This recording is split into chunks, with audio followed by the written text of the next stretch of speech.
So ito yung nabili nating Bluetooth speaker na mayroong 7.4 volts pero yung ano niya is 9 volts DC jack and 12 volts battery operated.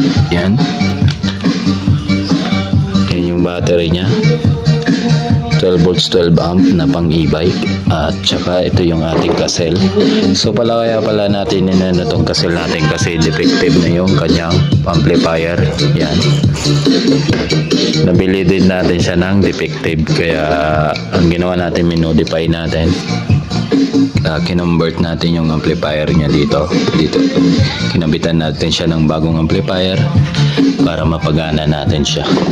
So kinaganda nitong amplifier is may microphone siya, eco mic and mic volume. So ito yung mic niya, sound check, buo yung microphone niya. So yun lang mga kalabs.